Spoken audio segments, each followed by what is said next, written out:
Hello out there, and welcome to Your Next Mission video podcast. We have a powerful show for you today. We'll be talking about the invisible injuries our warriors often return home with, the future damage wounds can cause, and the potentially life-saving impact of a simple phone call. It's a story that hasn't been told enough. We'll be right back.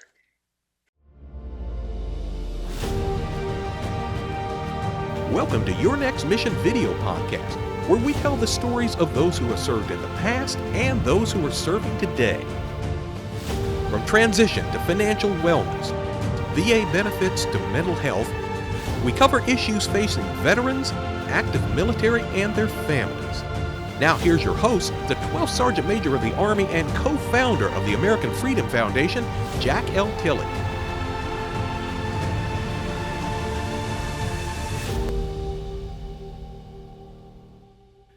Hello out there, warriors past and present, and your families, and thank you for your service to our great country. Now, before we get started, I personally want to thank our presenting sponsors, Blue Cross Blue Shield, FEP Dental, and FEP Vision, Navy Federal Credit Union, Purdue Global, and USAA for making Your Next Mission happen. They love our veterans and families, and I say it every week, we love them too.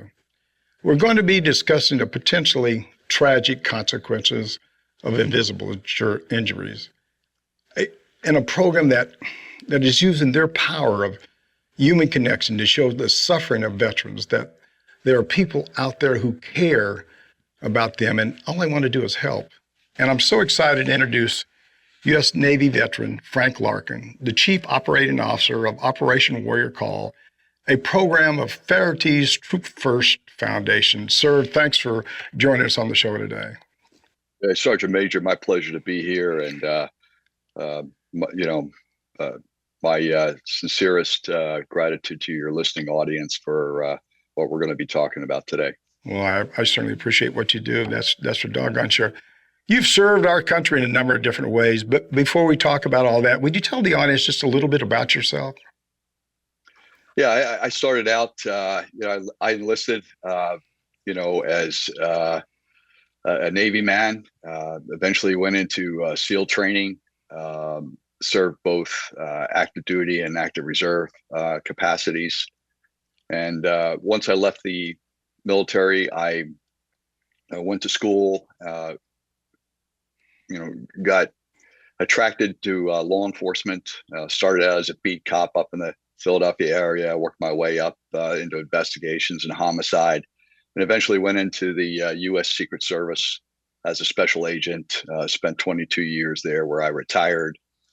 Coming out of the Secret Service, I did a few touch and goes with industry, but got pulled back into the Department of Defense to deal with the counter IED, improvised explosive device threat that was pervasive, in the 2005, 6, 7, 8 time frame in Iraq and Afghanistan. I was on the manhunting side of that, trying to build out the enemy networks that were using the IED as a weapon system. My background was organized crime, and I looked at it, in that, from that perspective, and built and managed or led a platform called the Counter ID Ops Intel Center, which many of your listeners may be familiar with, underneath the JIAD organization, and then eventually fleeted up to be the vice director and the acting director of that organization. Once I came out of that assignment in the 2013-14 timeframe, I wound up answering my phone one day, and it was Capitol Hill, and they were interested in bringing me up there as a Senate Sergeant at Arms, where I spent 4 years. Kind of an out-of-body experience, very unique, but literally wore 3 hats as the Chief Protocol Officer, the Chief Law Enforcement Officer, and the Chief Operating Officer for the U.S. Senate. So that kind of brought me to where I am right now. Came out of that assignment, spent another 3 or 4 years in industry, supporting the defense and intelligence community, and now I am the COO of the Troops First Warrior Call effort. Yeah, you can imagine. For 36 years, I was probably around a lot of IEDs or explosives. All my military career. That's for dunkers. Well, thanks a lot for what you're doing and what you continue to do. Your current mission with Operation Warrior Call is a result of your son dying and by suicide. Would you please share with the audience, about that? What happened? Yeah, Ryan was just a great kid and man, turned into quite a man. He was impacted by what happened on 9/11 much, like many of us. He stepped forward when he became of age and raised his right hand and enlisted in the Navy, and came home one day and also said that he had volunteered for the Navy SEAL training. And as a father, and someone who came from that community as a SEAL myself, I, on one side was very proud, and then on the other side, somewhat, concerned that, did he know what he was getting himself into? And of course, my wife had her own opinions. Yeah. But he went through training.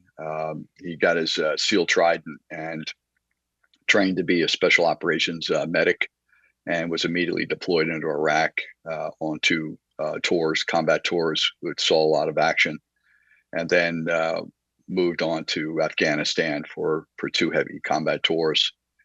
Once he came out of his fourth tour, we started to see signs of him. I guess the word I want to use is starting to unravel.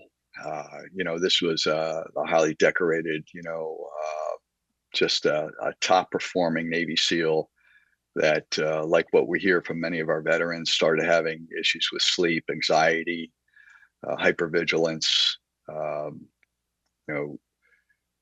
issues with memory. Then he had cognitive, changes, as far as his balance, vision, hearing, being able to regulate his emotions, and went to seek help. And, unfortunately, that help came in the form of prescriptions that, focused on his symptoms, not the root cause. And, over the course of that next year, he, sought various, opportunities or options to get healthy, dealing with the, higher intake of alcohol, related to his pain management, and then eventually, opioids that they had prescribed for him to deal with his pain. Again, not addressing the underlying issue. Just the wide mix of potions, lotions, and creams and high-end psychotropics that they eventually put him on. Just put him in a completely different place. He didn't even feel like he was in his own body. Eventually, he had to leave the Navy, despite his intention to make a career of it. The Navy's position was, well, look, we've done all we can for him. We can't do anything else. He's not responding. The VA is a better place for him. You need to get him into VA care. And so when he discharged, we in fact lined him up with the VA, and he spent a year in and out of, VA medical facilities trying to get help. And I remember one night we were sitting around a fire a few months before, he took his life. He said, Dad,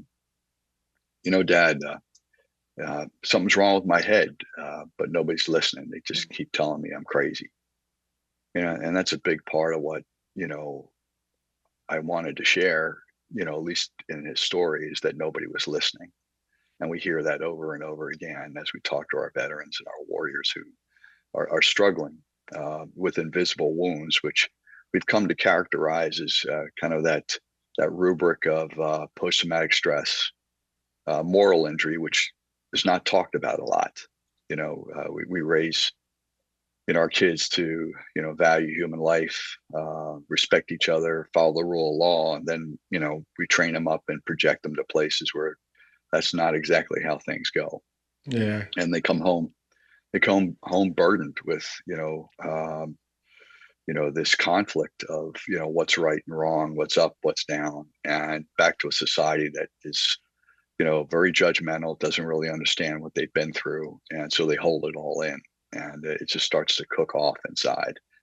And then, the piece that I had been focused on is the undiagnosed traumatic brain injury, or TBI, as it's become come known.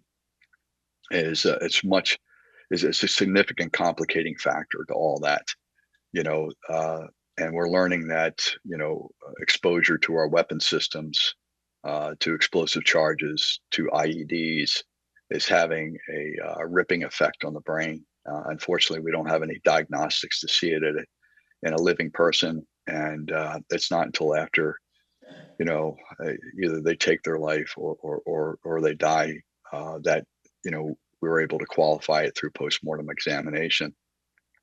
In this case, Ryan said he'd never go that way. That he wanted to get better, but with that, he said, "Hey, Dad, I'm broken up inside.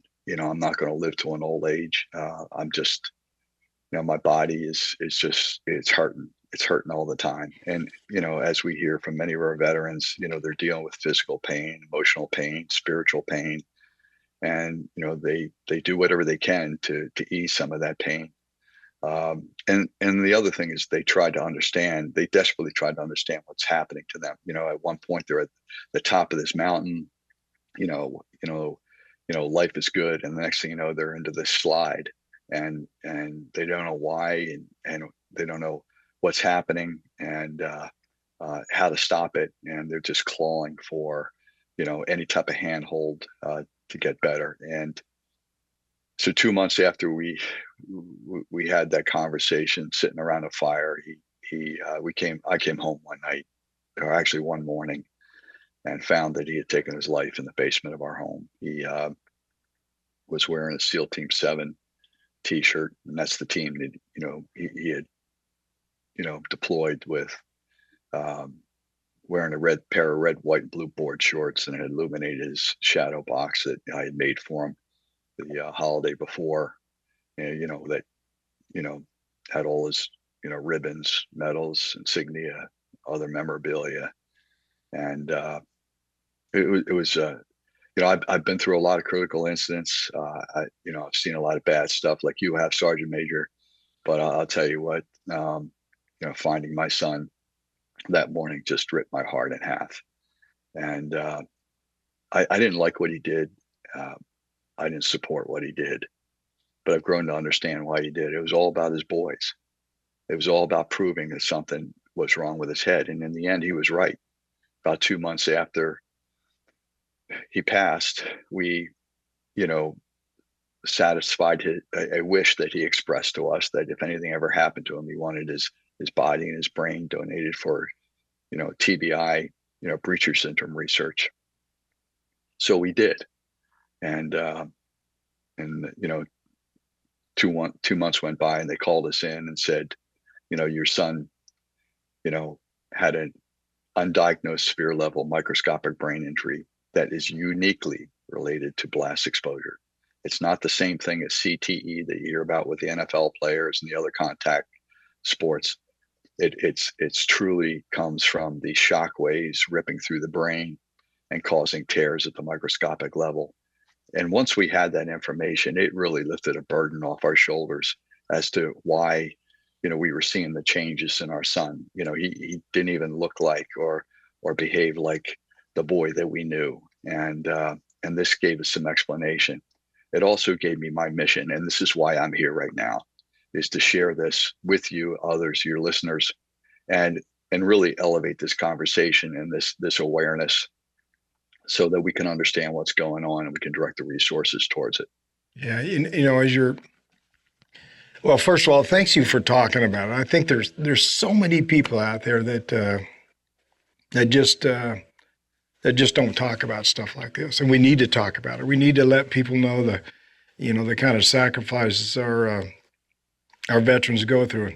It's just tough. Because if you haven't walked in my shoes or our shoes, you don't get it. I was thinking when you was talking when I came out of Vietnam, I was angry, and I didn't know what was wrong. It didn't take much to set me off, and I probably felt like that. Probably, I don't know, probably 10 or 15 years, and I see you drunk.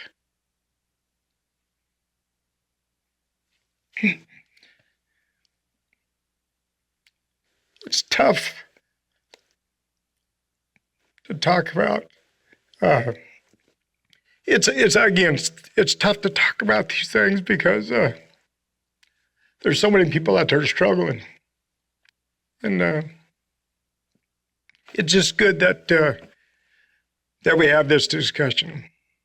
Because if we can help one person, we're doing something. Go ahead. Yeah, Sergeant Major, you got it. Spot on. We can just help one person, get them to understand, get others to understand.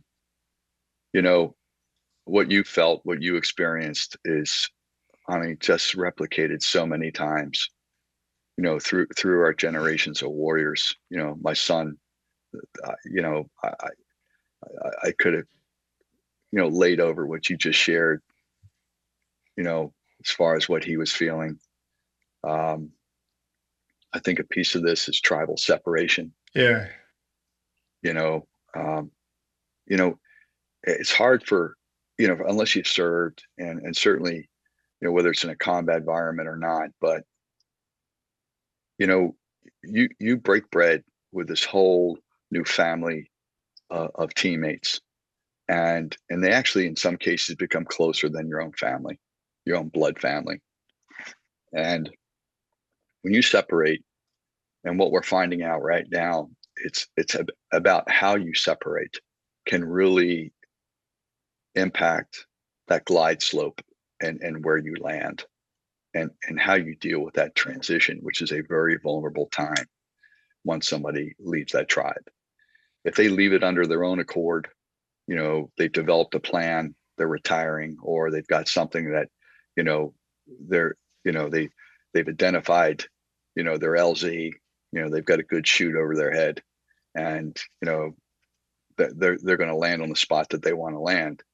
That's a good scenario.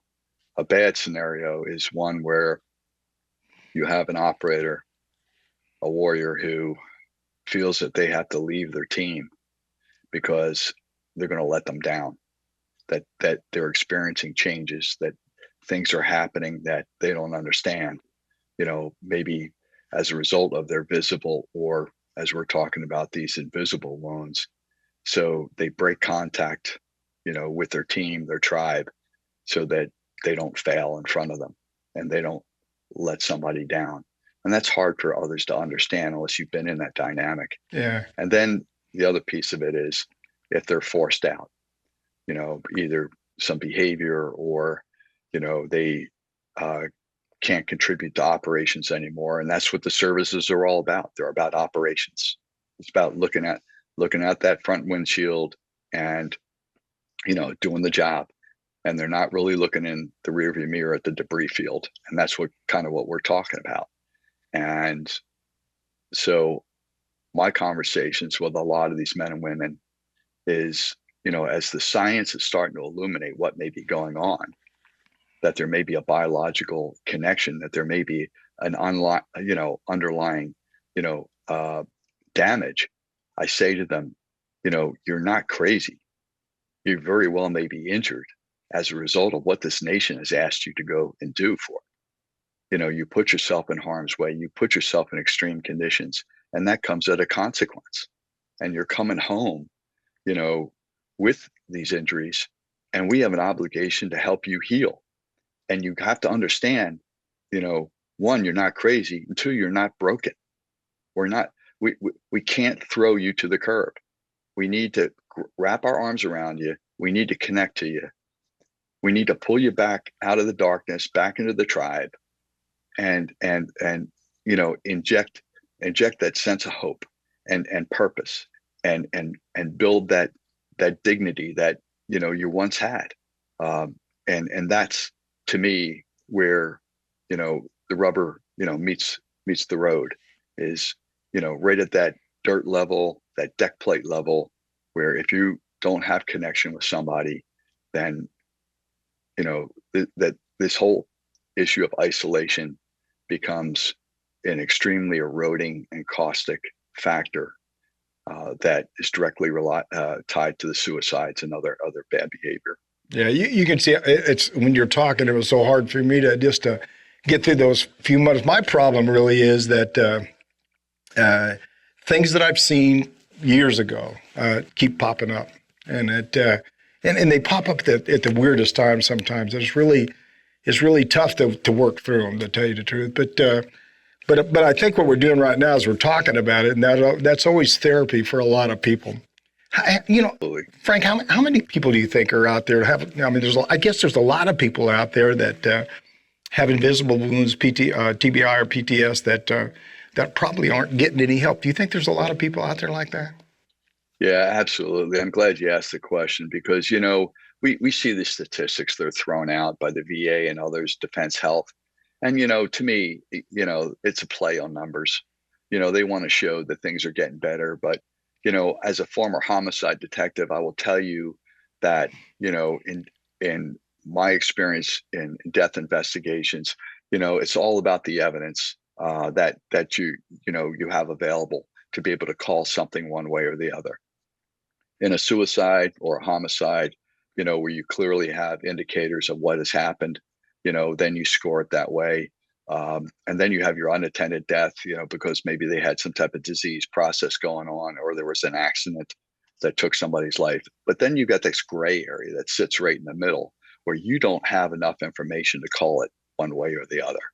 And I believe that we have a lot of warriors, veterans that we lose in this space, this gray space that we're not counting. So we just don't know. And then, to make things even more complicated, we don't have a national reporting system, so we don't really know how many that we're losing, even to qualified suicides. And I can tell you, from being involved in these investigations, there's a compassion, sympathy component to this, where somebody who departs us, who's taken their life, and because of the stigma that suicide has represented in our society in the past, I know that decisions were made not to list it as a suicide in order to protect the family and to preserve their ability to get some insurance or other support. Mm-hmm. And that's just a fact. Yeah. Whether people want to admit that or not, it's a fact. And so, when we're talking about TBI and these invisible wounds, we really don't have a good handle. I mean, the VA quotes, over 300,000 warriors. I've heard, numbers up to 500,000 or more. We really don't know. And because we don't have the diagnostics, at our first point of triage to be able to call it one way or the other. I was told a long time ago that they thought that 1 in 5 on active duty have some form of TBI or PTS. 1 in 5. I'll also tell you that, and I think it may have said it a minute ago, but a lot of veterans don't want to talk about those issues. And I think the key to success is talk about it. Your son was real lucky to have you around to talk to, but there's others that reach out and just don't know who to talk to. And they struggle just to find the right person, the right crowd, or the right tribe to get down or sit down and talk with. So we have a lot more to discuss, but we need to take a quick break here. So hold that thought, Frank. We'll be right back. We're talking with Frank Larkin, Chief Operating Officer of Warrior Call. And thanks for watching or listening to Your Next Mission. Please like us, click on that subscribe button below, and click on the bell next to receive notifications of all of our upcoming podcast releases. Frank, in our prep call, you talked about the research of paperwork that you looked at possible benefits of awarding the Purple Heart to people that have invisible wounds. How's that going? Are they still doing it, or is there a study on that? Yeah, so Jana Mosseri Brooks, who also is married to an Army warrior, uh, is a trained nurse who became a researcher and marshaled this study that was looking at the awarding of the Purple Heart and what effect that potentially could have on this issue of invisible wounds, and more specifically suicide. And what they found out in their study of Army active duty and veterans is that the Purple Heart would be a qualification of the fact that they were injured in combat with these invisible wounds, because the system tends to default towards mental health psychiatric diagnosis, when in fact, as we have just been talking about, if there's an underlying biological injury that has been, acquired in a combat setting, then we should recognize that. And the point of the paper was, by that recognition, provides a level of qualification that they were injured, not crazy, if that makes sense. Yeah, well, it makes a lot of sense. And, Go ahead. I'm sorry. Go ahead. Yeah. So another part of it was the sense of, having an explanation that their service, to this country is in fact recognized, and that, as I said earlier, that they're injured, they're not crazy. And it's not to say that there are not mental health implications with this, and I don't want to be irresponsible and putting this in one side or the other. It goes hand in glove, but yet it's a level of qualification. The other is, factor that it came up with is, a sense of a purpose and their connection to their teammates, and knowing that their condition is in fact related to some type of service behavior. They also, there's a side of it that they teased out that had to do with the sense of being a burden on others, especially their families, and that coupled with not trying to fail in front of their teammates, this burden. But the last one, which is really an interesting point, is institutional betrayal, where they give it all to their unit, to their service, to the department.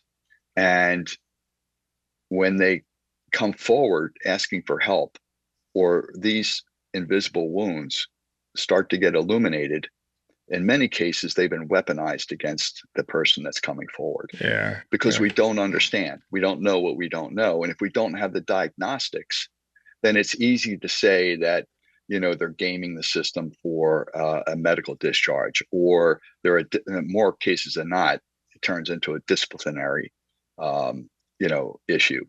And, without these diagnostics, without the science to illuminate this knowledge of what may be going on, then we tend to see a lot of these folks who are suffering directed down those pathways, which then often leads to a less than honorable discharge, or a medical discharge, or some other, punitive action that, adds additional wounds to that individual.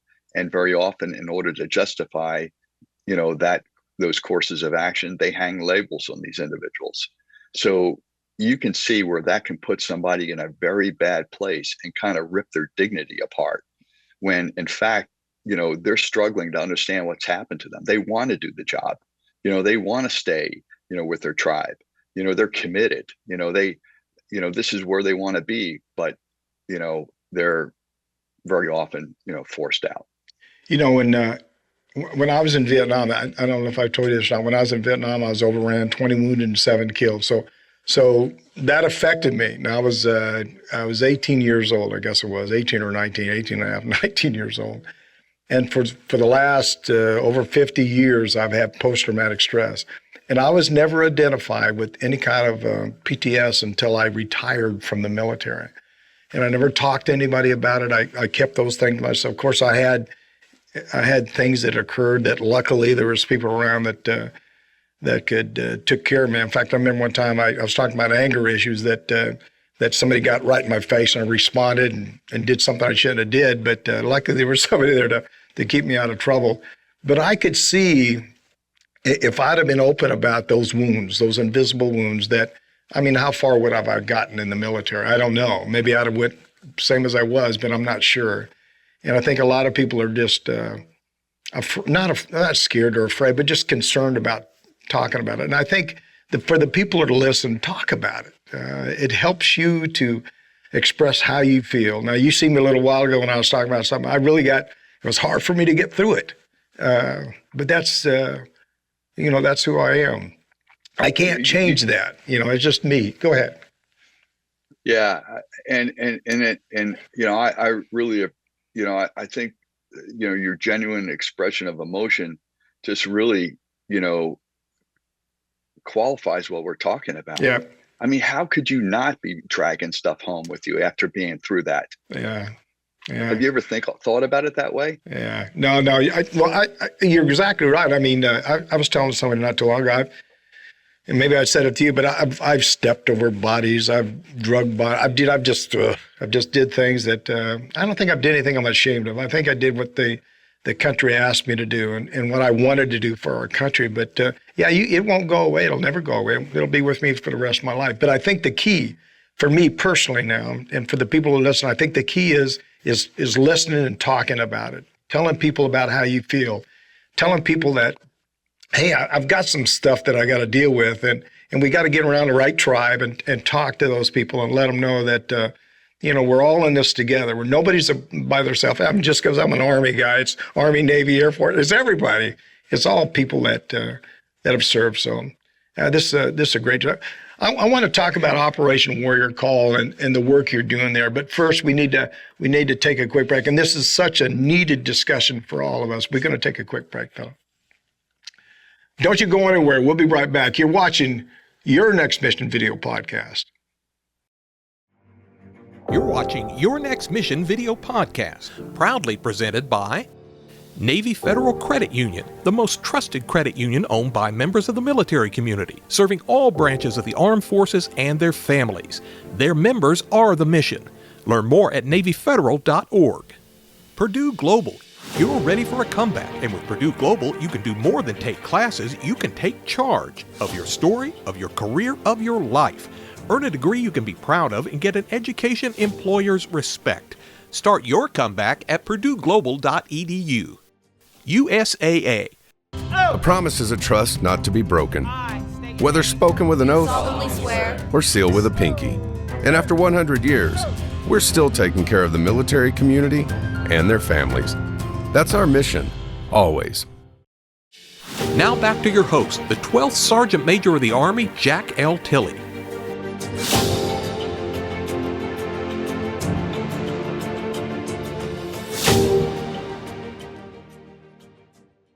Welcome back. We're blessed to be here today with Frank Larkin, Chief Operating Officer at Operation Warrior Call, a program of Faraday's Troops First Foundation. Remember, this is your show. It's not my show. Tell us about your transition. Tell us about what topics you want us to cover. I want to make sure that I help you with any concerns that you have. You can call or text me at 844-424-1134 or send me an email at SMA Tilley at yournextmission.org. And guess what? I'll actually reach back out to you.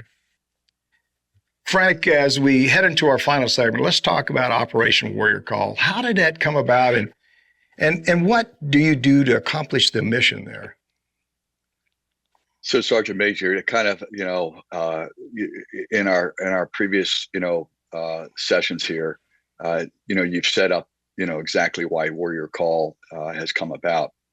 We have to drop these barriers. Yeah. We have to drop the labels and the stigma. Your heartfelt, expression of what you went through and what you're feeling is absolutely to be expected. How could we not, acknowledge that, you're dragging this stuff home in your ruck after what you've been through, and like everybody else.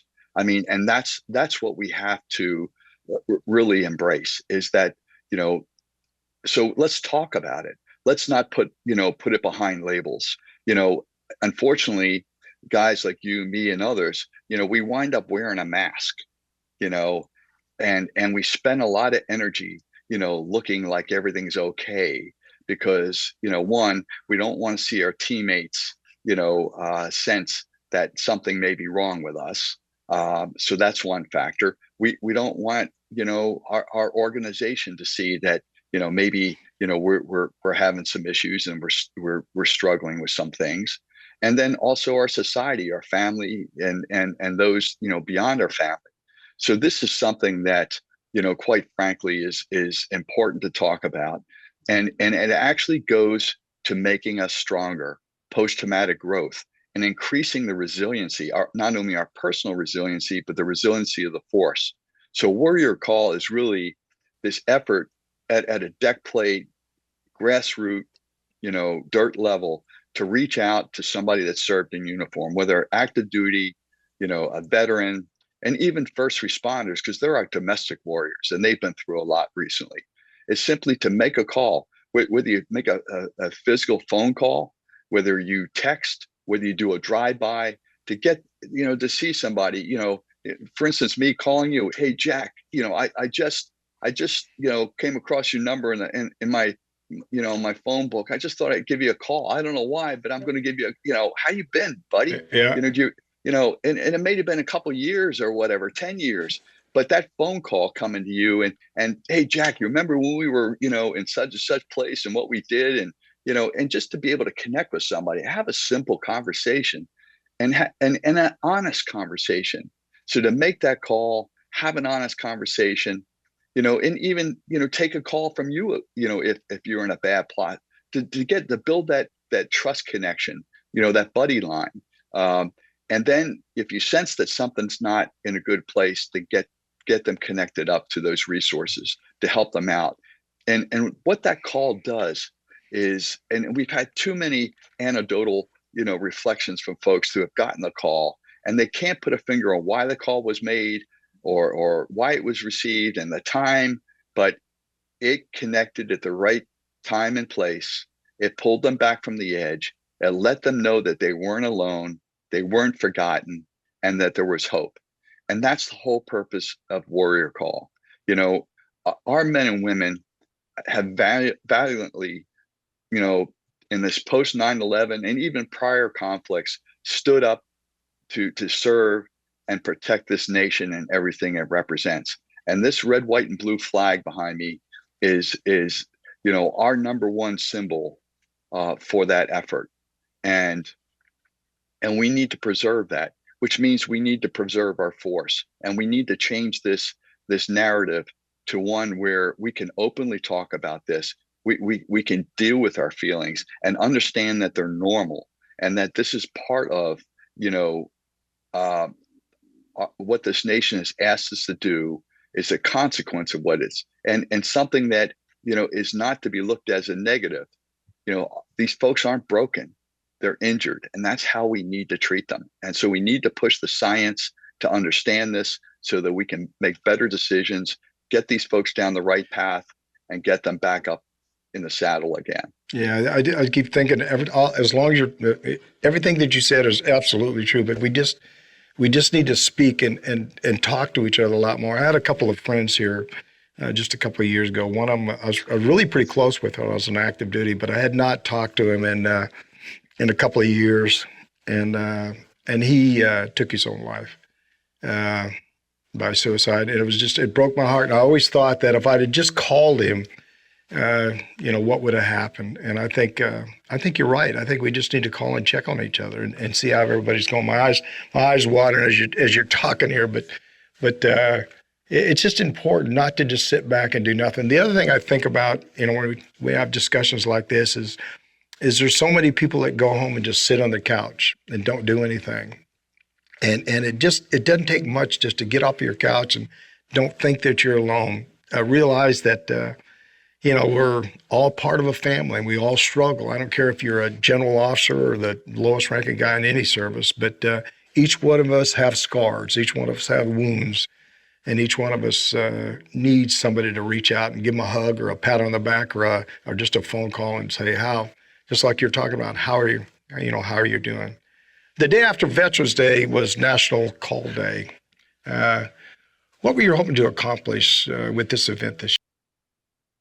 Really a culture change to kind of deputize, those that have served in uniform to make that call, take a call and have that honest conversation. But even more important, to deputize our general public, to sensitize them to the fact that, hey, these warriors have gone forward, to protect our way of life. And, making that call can, as we've just talked about, can make a huge difference in somebody that is struggling. And it's an acknowledgement, by our public for their service and for their sacrifice and that of their families. Because remember, it's the families too that are hand in glove with our warriors who may be struggling. So that's the intent. It's as simple. It doesn't cost anything. Yeah. We're trying to build this coalition of veteran service organizations. We're trying to get support. Actually, we're going to go into the Department of Defense here next couple of days to get them to kind of sign on to this concept. It's too easy. It makes too much sense. And why wouldn't we do this? Yeah. The other thing that if you're somebody that has not served in the military and you have a warrior that comes up to you and starts telling their story or saying how they feel about something, listen to them. Because I think a lot of times we have people that have not served in the military, and they're not trying to be disrespectful in any way, but they'll probably change the subject because they don't feel comfortable about talking about a particular subject, especially when it comes to war and the kind of things we've been involved in. So listen to them, hear their story, see if you can, understand and try to work with them just as much as you can. I think that's important for our country to do. And I think, I hate to say this, but in war, everybody's up for the military and they're doing all you can and all that other stuff. But as things slows down and it gets in peacetime, our scars don't go away. They're always going to be there. The people that have not served need to make sure that they reach out and learn more about the military and the kind of things that your military does to protect and defend the Constitution of the United States. And I think people forget, when I raised my hand, I said one thing. I said, protect and defend the Constitution of the United States. That tells everybody that I'm willing to die for your freedoms. And so, these are scars that we come back with, and this is what we got to live with. And so it's important for people to, I think, just to understand. This has been an important discussion for all of us, and I'm so glad you joined us today. I mean, it's a discussion that it's always hard to do. It's always hard to talk about, but it's one that each one of us that's walked in whatever service you're in, but each one of us needs to talk about to other veterans and the families about the sacrifices that go on with our country. And so if they're in a dark spot, pull them out, bring them up, help them out, do what you got to do, call them, talk to them, sit down, do whatever you can to help them. Thanks for joining us today. It's just, it's a great conversation. It's just something we need to talk about. Any final thoughts or anything that you want to share with the audience that maybe we missed? Sergeant Major, you hit the nail on the head. It's about having the conversation. It's being honest. You got to let this stuff out. Yeah. It's not weakness, it's strength. It is. But, for your listeners, especially those that have served, to let them know that, hey, you're loved, you're respected. We're so grateful for what, you've done for us, and that there's hope. We're going to get on top of this. We're going to understand this. There's some, breaking studies that are going to come out in the next month or two. They're going to be very disruptive and provide, a lot of information and illuminate exactly what we're talking about, and qualify that a lot of folks are injured and that they're not crazy. And hopefully that, provides some hope, or at least, helps folks know that, we're working on it. We haven't forgotten them. But in the meantime, stay with us, be part of the tribe. One of the biggest things I found, and my last comment is if you can volunteer, besides making a call, taking a call, having an honest conversation, find some time to volunteer, do something. It is tremendously rehabilitating it puts you in a different place where you're helping somebody else. And there's no better medicine than that. So I want to thank you for the opportunity to come on today, share the story, have this conversation. Be glad to come back. But what you all are doing is tremendously important. And thanks to your listeners. Thank you for coming. I was thinking, I tell everybody we're all part of a family. I'm just not going to give any money. So make sure if you're out there listening that we are part of a family, and it's good to have this discussion. It's a tough discussion, but we got to talk about. We got to talk more about it. We really need to talk about it. It's about our future generation of young service members. We went through a war for I guess it was a 20-year war, but we went for a war for a long time, that people are going to have those invisible wounds that are going to suffer and they're going to struggle. So this is something we just can't quit talking about. So thanks a lot from Frank for just coming on the show. I appreciate it. Thank you, sir. Hooah! Thanks again to U.S. Navy veteran Frank Larkin for being our guest today. I'm Jack Tilley, 12th Sergeant Major Army. You've been watching Your Next Mission video podcast, and thank you for joining us. Log on to our website at yournextmission.org and leave me a review. I always say I hope it's a good review, but if it's a bad one, I guess I can take it. While you're there, you can visit our nonprofit and corporate partners who have jobs and services available that can assist you in your transition from the military. And we just added a new job board in partnership with Recruit Military, where you can search for jobs that are a perfect fit for you. Check out this video on our website and learn how to fine-tune your search. You can also create your own individual profile. Scan our QR code on the screen or the website to create your own profile. All information collected is confidential and it won't be shared by anyone. Please know we want to help you anyway. Again, I always like to say that twice. Please know me, Frank, all of us. We want to help you, all of you, any way you can. You can follow me on all my personal social media pages, Facebook, Twitter, Instagram, YouTube, LinkedIn, and Rumble. And if you like what we're doing with Your Next Mission, click on that subscribe button below. And don't forget to click on the bell to receive notifications of all of our upcoming video podcasts. Don't forget, we want to hear from you. Please leave me a message or send me a text at 844-424-1134 or send me an email at SMA Tilley at yournextmission.org.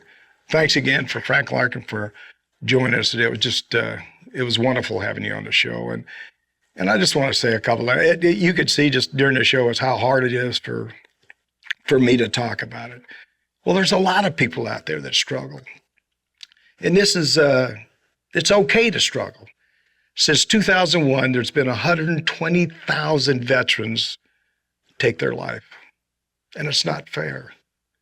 It's not fair. We need to do something about this. We need to talk to each other. We need to make sure that you're not by yourself, that somebody loves you. All of us love you.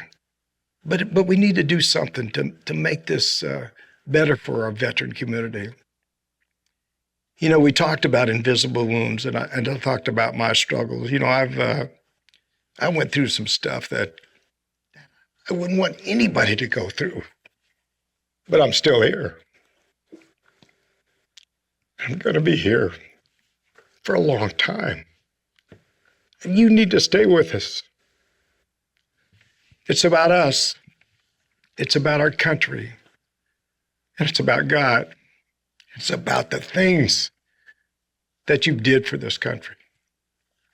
Again, thanks for watching. Thanks to New Mind Studios and, of course, our presenting sponsors, Blue Cross Blue Shield, FPP Dental and FPP Vision, Navy Federal Credit Union, Purdue Global, and USAA for doing all they do for us. We appreciate everything that they do. And as always, see you on the high ground. Hooah!